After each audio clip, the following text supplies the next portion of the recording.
Hola, hoy estoy probando un nuevo ángulo y también estoy probando esto, que ya en un video dije que lo iba a probar, pero en realidad hablo como muy lejos y termino no probándolo porque no estoy acostumbrada a usarlo. Bien, hoy quiero hablar de un tema que me interesa mucho y por el cual seguramente voy a recibir comentarios, que ya sé cuáles van a ser los comentarios, pero bueno, está bien igual porque algunos seguramente, la mayoría van a ser bardeándome sin decirme ningún tipo de argumento y otros quizás sean constructivos y bueno, y está bueno, ¿no? Que haya como una discusión piola porque sé que en esto no va a estar de acuerdo conmigo gente a la que sí respeto intelectualmente, ¿no? Y gente que, bueno, tiene su punto. Así que, bueno, obviamente después en el clip que voy a hacer circular como para promocionar este video, voy a usar un clickbait, ¿no? Quedando como súper cancelando a Nietzsche, seguramente le ponga un título así. Pero bueno, voy a tratar de matizarlo también en este video, porque ¿quién soy yo también, no? Para cancelar o discutirle a gente que claramente leyó muchísimo más que yo, sabe mucho más que yo de un montón de cosas, etcétera. Pero bueno, mi idea es, en general, ¿no? Como que no idolatremos gente. En primer lugar, no idolatremos gente sin haberla leído. Mínimo para idolatrar gente está bueno leerlo antes. Y también para que tomemos un poco con pinzas ciertas cosas, ¿no? Porque si no es como todo súper blanco, súper negro. em, no voy a ser tibia, de todas formas, tengo una opinión muy fuertemente formada, pero bueno, tampoco quiero ahuyentar a gente que tenga una posición diferente a la mía. Después de bueno, todo este larguísimo disclaimer, quiero iniciar esto con la pregunta que es ¿por qué tanta gente, probablemente vos que me estás mirando, como yo también he sido, cree que Nietzsche era una persona súper progre y una especie de punk antisistema que se rebeló contra el orden establecido? Eso es totalmente falso, pero eso es históricamente falso, ¿no? Quiero hablar un poco de eso, ¿no? De cómo no era eso que mucha gente cree que era Nietzsche y de por qué pensamos eso, ¿no? Porque también obviamente tiene una explicación, ¿no? No es porque la gente que crea eso sea tonta, ¿no? Eh, Mucha gente incluso lo interpreta de esta manera habiéndolo leído, que eso es lo que directamente me explota la cabeza. No voy a discutir ampliamente a Nietzsche porque realmente yo no vengo de la filosofía, yo estudié letras en la Universidad de Buenos Aires, donde se habla mucho de Nietzsche, normalmente reivindicándolo como una especie de punk antisistema genial que hay que idolatrar. Así que para cancelar a Nietzsche, ¿no? Como para ir mostrando esa parte de Nietzsche que a mí me parece interesante tener en cuenta. Simplemente voy a leer un fragmento de él. Sí, me van a criticar, sí, solamente voy a leer un fragmento, sí. Pero me parece que es bastante concluyente. Este fragmento es de uno de las obras más citadas de Nietzsche, más importantes, que es El Anticristo, ¿no? Que además, bueno, ese nombre, ¿no? Y también, ¿no? Con esta frase de Dios ha muerto, como que tenía una posición en contra, ¿no? De la tradición cristiana, burguesa, etcétera. Esto es así, es cierto, ¿no? Por supuesto. Pero bueno, desde lo que me interesa resaltar es un poco desde qué lado lo decía, ¿no? Y si era tan antihegemónico. Bien, voy a leer. Dice, ¿qué es lo bueno? Todo lo que aumenta el sentimiento de poder, la voluntad de poder, el poder mismo en el hombre.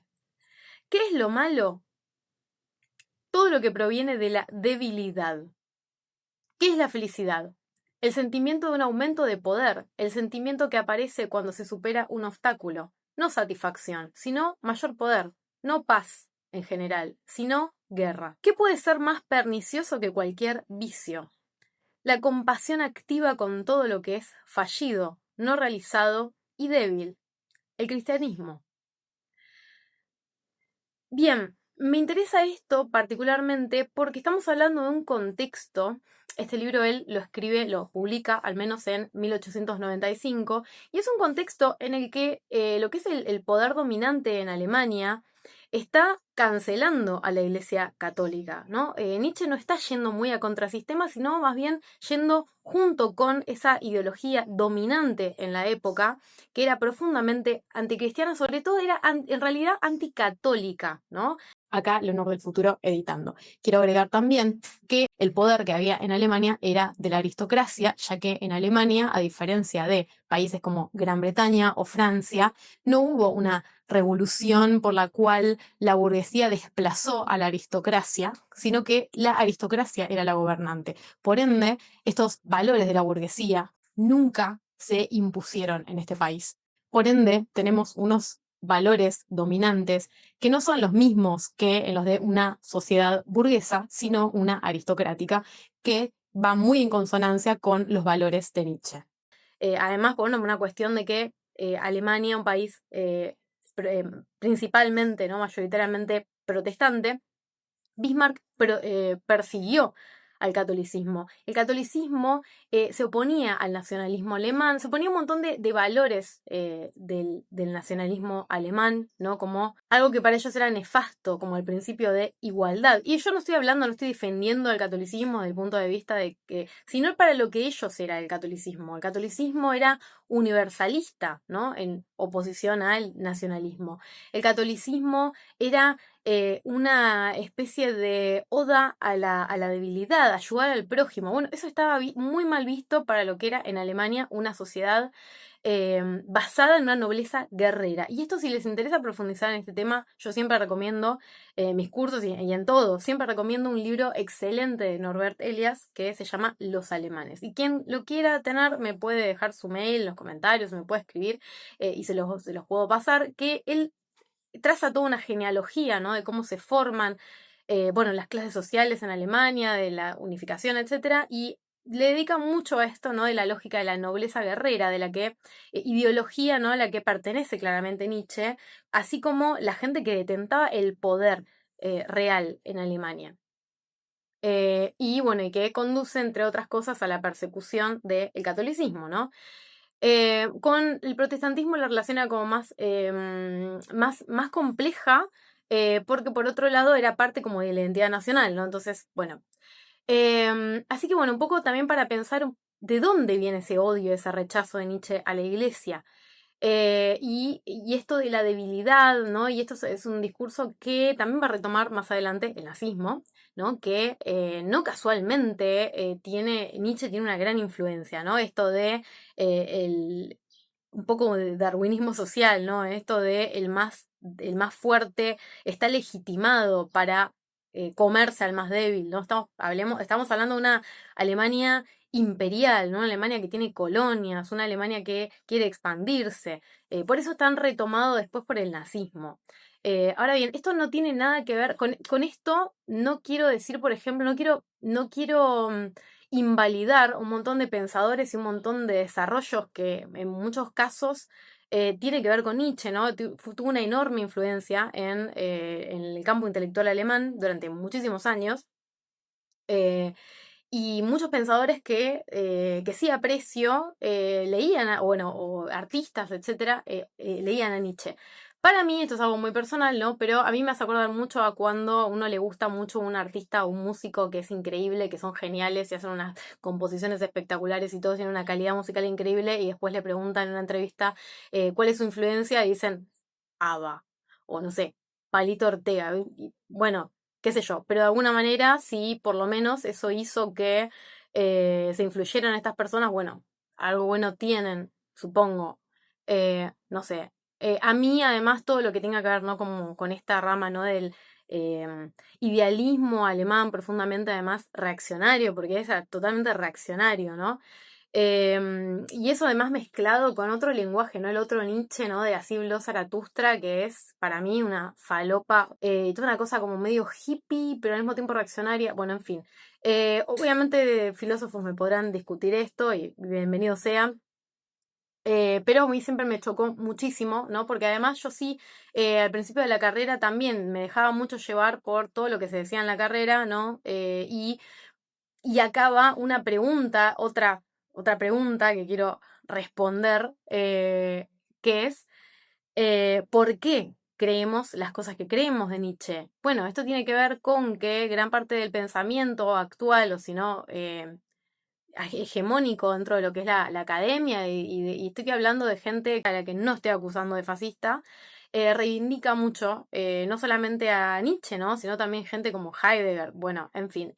¿Por qué pensamos lo que pensamos? Bueno, tiene que ver con eso, ¿no? Con que Además, muchos de los que fueron divulgadores, ¿no? De la filosofía, al menos estoy hablando de Argentina, no sé si esto, pero bueno, si alguien está viendo esto de otro lado, me lo puede dejar en los comentarios, porque también me interesa saber si es en otros lugares igual.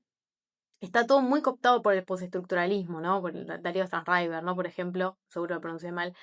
Em, y son de esas personas. Entonces, mucho la divulgación que nos llega tiene que ver con eso. Dentro de la academia, gran parte de la academia, sobre todo en ámbitos, bueno, como el mío, ¿no? Del que vengo. Sé que no es así, por ejemplo, la carrera de historia, que es mucho más, lógicamente, materialista, pero en lo que es, al menos, letras en la Universidad de Buenos Aires, y sé que en otras también, está muy, muy cooptado por esto, ¿no? Por este postestructuralismo que básicamente, y bueno, hay una serie de ideas, tampoco me voy a adentrar mucho. Un poco, bueno, sí me interesa criticar como una persona que tiene una idea del contexto, ¿no? En el que surge Nietzsche, lo suficiente como para saber que Nietzsche no era un punk progresista antisistema. Em, Así que, bueno, eso. ¿Y por qué entonces, no? Hay algo que pasa en el siglo XX, sobre todo, bueno, en la década del 60 y sobre todo en Francia, esto se expande, pero como que surge de Francia, que es un quiebre epistemológico en el que el progresismo, la izquierda, deja de ser marxista, ¿no? Era hegemónicamente marxista y ahí va a dejar de ser marxista, ¿no? O sea, al menos va a condensar ese proceso que viene de antes, ¿no? Que viene, ¿no? De también toda una elaboraciones que surgen después de la Segunda Guerra Mundial. Y este quiebre epistemológico que quizás nada lo refleje mejor como el fenómeno de el Mayo francés, ¿no? En 1968, ¿no? Lo que hace es esto, el progresismo deja de ser, o la izquierda, ¿no? Progresista deja de ser marxista, abandona ese camino, en algunos casos como muy abiertamente y en otros más tímidamente o sin reconocerlo muy bien. De hecho, ahora se da como esta particularidad de gente que se reivindica marxista y al mismo tiempo es como tiene una forma de entender las cosas mucho más postestructuralista, cosa que es muy, muy diferente. Espero no aburrirlos con esto, con este tipo de discusiones, y si quieren también puedo alcanzar como bibliografía porque tampoco me voy a poner a explicar qué es el postestructuralismo, etcétera, etcétera, lo pueden googlear. Pero bueno, es un cambio epistemológico, ¿no? Que se aleja del materialismo también, ¿no? Por eso vuelve a filosofía idealista alemana, ¿no? Mucho, porque bueno, los alemanes son como los genios del idealismo o los, bueno, más conocidos fundamentalmente por esto. Y entonces este alejamiento del marxismo viene seguido de una crítica destructiva a el humanismo en general, ¿no? Tenemos, bueno, Heidegger como la persona, ¿no? Como antihumanista. Hay una obra, no debe ser la única en la que aparezca esto, sí, es una obra que leí en su momento, obviamente en esta época, ¿no? De la facultad, en la que Foucault expresa muy claramente, ¿no? Este alejamiento del marxismo y bueno, este acercamiento a Nietzsche, cita mucho a Nietzsche y a Heidegger, y en esta crítica contra el humanismo, que es el libro es Arqueología del Saber. No es el único, pero creo que es el que recuerdo que más claramente está como expuesto esto, ¿no?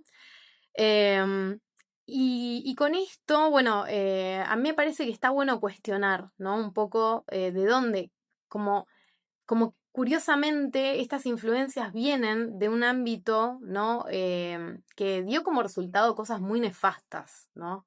Y hay que rever, creo, un poco eso, ¿no? Y esta idea, ¿no? De que la realidad no existe y no sé qué, después viene la realidad y nos aplasta a todos, ¿no? Como hemos visto que nos ha pasado bastante últimamente, no solamente en Argentina, sino es un fenómeno un poco global. Y yo creo que en ese contexto el progresismo no se puede dar el lujo de decir que la realidad no existe, ¿no?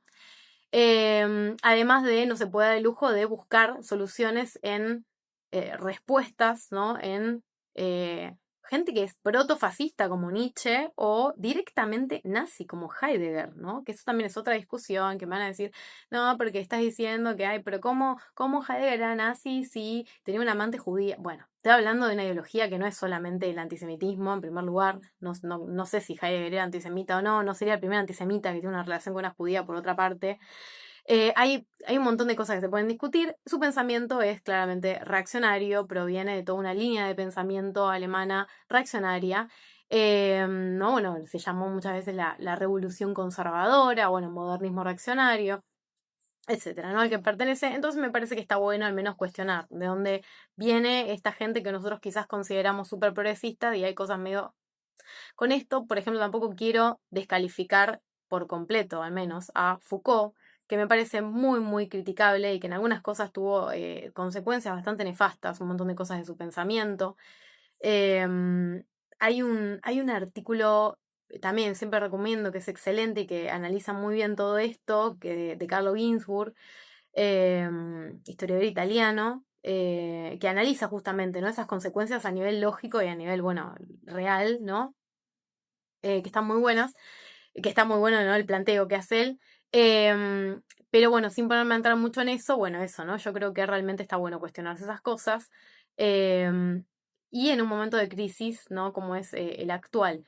Em, y esto, ¿no? Quiero resaltar también que no estoy, mi objetivo no es tampoco invalidar por completo, ¿no?, ni las críticas al marxismo que le pueda hacer Foucault, ni, de hecho, Foucault, em, nada, yo creo que fue una persona realmente brillante y hizo un montón de, hay cosas, ¿no?, como respecto a esta idea de la arqueología, eh, que están buenas, ¿no? Y que definitivamente es un intelectual súper respetable, ¿no es cierto?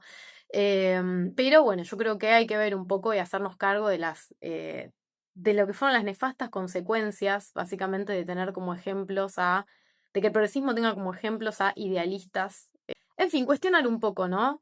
Y sobre todo cuestionar a Nietzsche, porque es como una de estas personas, así, una de estas figuras súper como que quedaron como sagradas, ¿no? Justamente producto de que el postestructuralismo ganó una batalla cultural. Y bueno, y que esto de yo creo que tiene una responsabilidad en lo que es la posverdad, que derivó en cosas realmente nefastas, ¿no? Y ahora estamos viendo más que nunca las consecuencias terribles que eso tuvo. Y bueno, pensar, quiero contribuir también a repensar algunas cosas que tenemos súper cristalizadas, porque yo también tuve estas cosas súper cristalizadas y ponerme a estudiar y a leer me hizo dar cuenta que estaba equivocada en un montón de cosas y quizás a alguien le pueda ayudar de alguna manera, ¿no? Como tener otra visión o esto. Quizás alguien pueda saber un montón de teoría y de cosas, ¿no? Veo esto mucho en gente de filosofía, como de no, porque estás interpretando mal, porque la interpretación de Nietzsche y no sé qué, esto que el otro, y no tienen en cuenta quizás el contexto histórico, quizás no les importa, ¿no? El contexto histórico. Y para mí el contexto histórico es muy, muy, muy importante. Y ahí sí siento que puedo aportar algo. Así que bueno, con esto, todos los comentarios que quieran, todas las críticas, todos los bardeos. De hecho, me corté un poco yo el flequillo, porque siempre me bardean por el flequillo los libertarios y bueno, esa gente, ¿no? Horrible. Y yo necesito interacciones. Me lo corté de hecho un poco mal, no fue a propósito, pero ahora que lo pienso voy a aprovechar que está un poco mal cortado, lo admito. Quizás eso pueda ayudar a que haya más comentarios, ¿no? Y que esto circule un poco más, porque los libertarios la verdad es que son los que más me comentan, los que más, me suben el algoritmo al fin y al cabo. Es tristísimo, pero es así. Y bueno, por lo menos los quiero usar a mi favor, ¿no? Em, bueno, eso por hoy creo que es un video bastante corto. Los leo. Chau, chau.